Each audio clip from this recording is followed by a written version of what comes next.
ഇപ്പോൾ എവിടെ നോക്കിയാലും ബിഗ് ബോസിൻ്റെ അഗ്നിപരീക്ഷ കൈൻഡ് ഓഫ് തിങ്സ് അല്ലേ വരുന്നത്.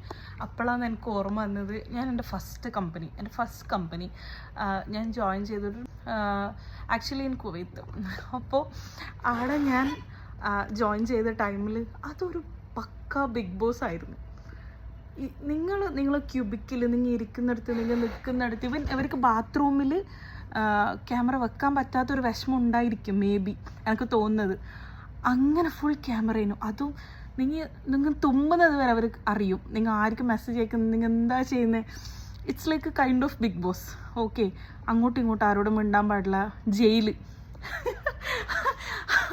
അത് കൂടാതെ നമ്മിപ്പം ബാത്റൂമിലൊക്കെ പോയവർ അത് മോണിറ്റർ ചെയ്യുന്ന ആളുണ്ട്. ഓരോരോ ക്യൂബിക്കിൽ ആരെന്തൊക്കെ ചെയ്യുന്നതെന്ന് നോട്ട് ചെയ്യാൻ ആൾക്കാരുണ്ട്.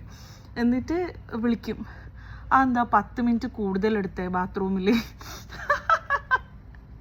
അല്ല, എനിക്ക് ആ ദിവസങ്ങൾ ഓർക്കുമ്പം ഞാൻ വിചാരിക്കുന്നത് നമ്മ ഒരു ബിഗ് ബോസ് ഉണ്ടായിരുന്നല്ലോ അത് ചെയ്തിട്ടുണ്ടായത്.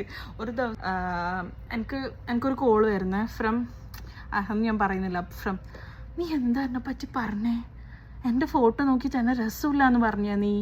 ഞാൻ പറഞ്ഞേ വാട്ട്, അല്ല നീ എൻ്റെ ഫോട്ടോ നോക്കിയിട്ട് എന്നെ രസമില്ല എന്ന് പറഞ്ഞു നീ. അപ്പോൾ ഞാൻ ഈ ഫോട്ടോ എന്തോ നോക്കിയിട്ട് എന്താ കാണാൻ കൊള്ളൂല എന്ന് പറഞ്ഞത് ആടെ വീഡിയോയിൽ കണ്ട്, CCTVയിൽ കണ്ട്. അത് ചോദിക്കാൻ വിളിക്കുക. നിങ്ങൾ ആരെങ്കിലും ചെയ്തിട്ടുണ്ട് ഇങ്ങനെ ഏതെങ്കിലും ഓഫീസിൽ ബിഗ് ബോസ്? ഉണ്ടെങ്കിൽ തന്നെ പറയണ്ട, മെൻഷനൊന്നും ചെയ്യണ്ട.